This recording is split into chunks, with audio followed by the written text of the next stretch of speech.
for a genre team-up. You're watching Beyond the Trailers review of Cowboys and Aliens.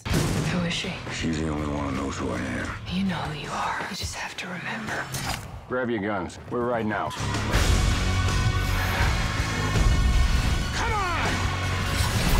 We get our people out! We have one advantage. They underestimate you. Yes, it's sci-fi meets Western, but the question is, who has the stronger box office genetics? The highest grossing Western of all time is still 1990's Dances with Wolves, while a hot new sci-fi movie comes out every summer. And speaking of team-ups, this movie also boasts one between James Bond and Indiana Jones.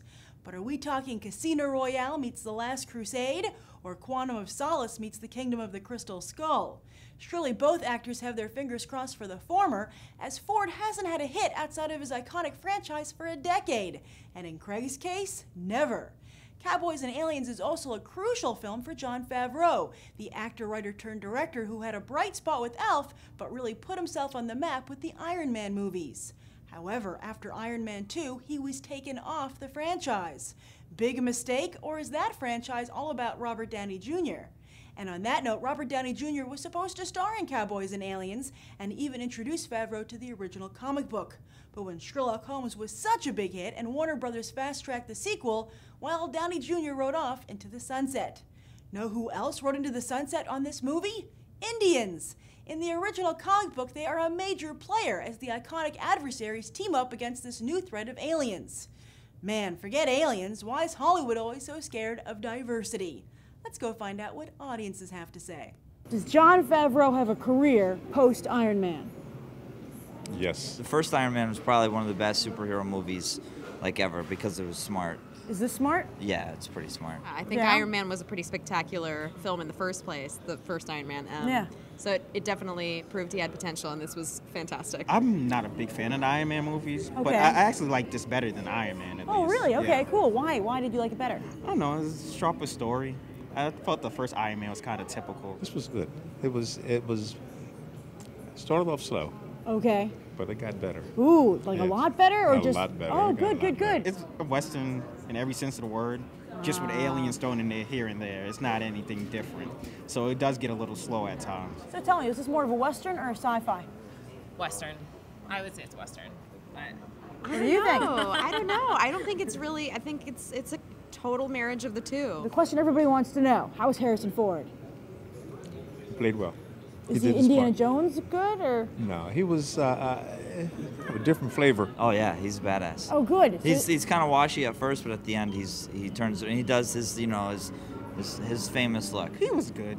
I mean, he's doing his usual growling thing. Oh, his new thing? His usual thing that no one wants to see? Yeah. Okay. How is Daniel Craig? He's cool. He gets beat up a lot, and that's cool. You know what? I didn't pay that much attention to him. To Daniel Craig? Sorry, yeah, the star. Oh, well, yeah, sometimes when you play the strong silent type, people overlook you. Yeah, you're right. You're right. Honestly, I'm kind of fatigued on the whole alien thing. I mean, we've already seen 3 or 4 of these movies in a year. True, yeah. And then they had the preview for Battleship with it. More aliens. The title was horrible. Should have been called Cowboys, Indians, and Aliens, and that's negligence and Hollywood's way of maintaining status quo. I hear there are Indians in this movie. There are Indians in this movie. Do you feel they should have been in the trailer? Not necessarily. Okay. But they were real Indians. That's good. Do you think it was a good surprise? Do you think Hollywood? I think there were several good surprises. You know, I don't think it would have hurt to have some Indian, Native American, First Nation, whatever, in the trailer, just from a representation standpoint. It definitely made sense with the cowboy genre. Is it worth seeing this movie in theaters? For a matinee price, yes, but regularly $13 an hour. Really?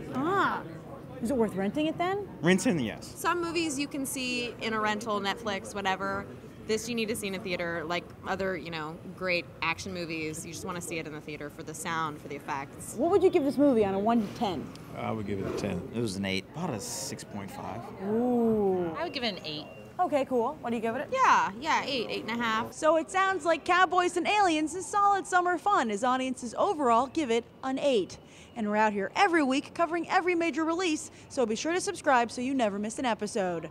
I'm Grace Randolph reporting from AMC Empire 25, and I hope you'll go beyond the trailer for these other top movies.